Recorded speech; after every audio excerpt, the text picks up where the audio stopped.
Hello everyone very good morning. आज आम उस्टेट गोटे इंपोर्टेंट टॉपिक डिस्कस करवा। देखो आग को उस्टेट एग्जाम होबाक जाउची जनवरी मासरे उस्टेट एग्जाम हम तेणु ता पूर्व नोटिफिकेशन आसते जीव मोस्टली आपण नवेम्बर रे उस्टेट नोटिफिकेशन पाइबे। ता परे परे आसीबो उस्टेट रो अप्लाई डेट आउ देखिबे अप्लाई डेट आसीबार 20 दिन भितर आप 20 दिन पर आपन को एग्जाम रो डेट आसी जीवो। ताले प्रति वर्ष जेमती जनवरी 3rd वीक भितर उस्टेट एग्जाम हुए एथर मध्य सेही बड़ी भाबरे हबो। आउ एथर रो उस्टेट बहुत गुरुत्वपूर्ण एथि पई काहेकि ना आगु को आसुची एसएसबी टीजीटी उस्टेट परे परे ही एसएसबी टीजीटी बाहरी पजिबो। तेणु आपण उस्टेट पई एबेटारु भल भाबरे प्रिपेयर करंतु जेमती आगु जे एसएसबी टीजीटी को क्रैक करि परिबे। ताले देखंतु उस्टेट क्वालिफाइंग मार्क रे किछि चेंज हेइछि कि एटा आजिरो प्रश्न।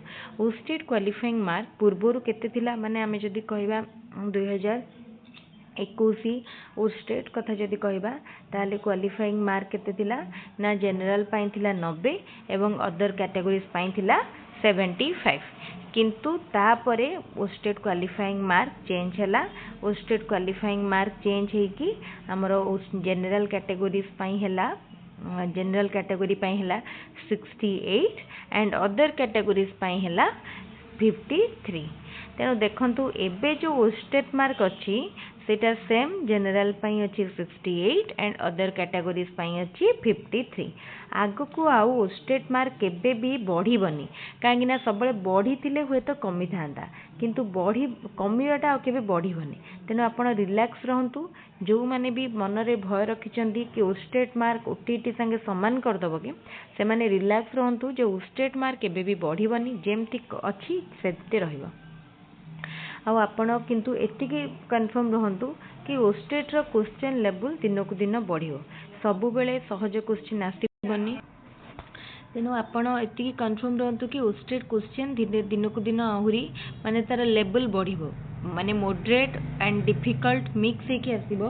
किंतु सब माने जेमती 2020 पूर्वरु जो 3 थर 4 थर उस्टेट एग्जाम हेइची तार क्वेश्चन जेमती थिला एबे देखिबे से भलिया क्वेश्चन आसुनी। एबे बहुत अंडरस्टैंडिंग कन्सेप्चुअल क्वेश्चन आसुची। तेनु उस्टेट पई एबेटारु जदि आपण प्रिपेयर करिवेनी ताहाले उस्टेट क्वालिफाई करिबाटा डिफिकल्ट हे जो। हम पूर्वरु कहिछि मध्य एई वर्षर उस्टेट बहुत गुरुत्वपूर्ण काहेकि ना एसएसबी टीजीटी ता ऊपर डिपेंड करूची। आपण जदि एतर उस्टेट क्वालिफाई करि पारु नाहंती ताले एसएसबी टीजीटी रु आपण वंचित हेबे। आ एसएसबी टीजीटी परे परे मध्य पुनी बाहरिबो मोर आरएसटी बाहरिबो। तेनु से सब डिपेंड करूची उस्टेट ऊपर। एबेटारु भलरे लागंतु जेमती उस्टेट क्वालिफाई करनेबे ता सहित टीजीटी पई मध्य आपनको हेल्प हबो।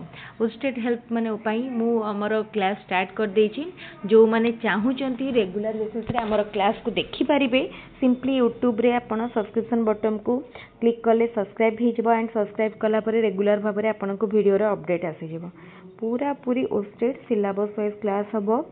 2 मास रो टाइम जो हम पाखे अच्छी माने भाबंतु नवेम्बर एंड डिसेम्बर पूरा फुल क्लास हबो। जनवरी किछि दिन आमे revision and previous year question मध्ये डिस्कस करिबा। तेनु समस्ते हमर चैनल को निश्चित भाव में सपोर्ट करेंगे एंड जो मैंने चाहूँगी आम थ्रू रे प्रिपेयर करिया पई से मैंने एबे ही आम माने चैनल को सब्सक्राइब करनेबे रेगुलर भाव में इंपोर्टेंट वीडियो रो अपडेट पाई परिबे एवं टेलीग्राम चैनल रो लिंक मध्य डिस्क्रिप्शन बॉक्स रे देई देछि। टेलीग्राम रे जॉइन करिवे तेदरो आपण रिक्वायर्ड नोट्स मटेरियल्स हम पीडीएफ वीडियो रो लिंक कलेक्ट करनेबे।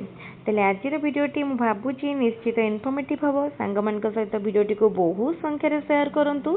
तापरे भी जदि किसी डाउट बा क्वेरीज रही जाए ताले कमेंट में पचारिबा को आदौ भी भूलिबेनी।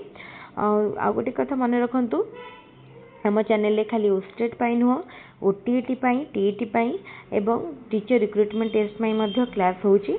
आ खूब शीघ्र हम चैनल रे आपण कॉम्पिटिटिव ओ एसएससी एवं ओ ट्रिपल एससी पाई क्लास मध्य पाई परिबे। तेणु एबेठारु आमर चैनल को आपण सब्सक्राइब करनियंतु रेगुलर वीडियो रो अपडेट पांतु। Thank you.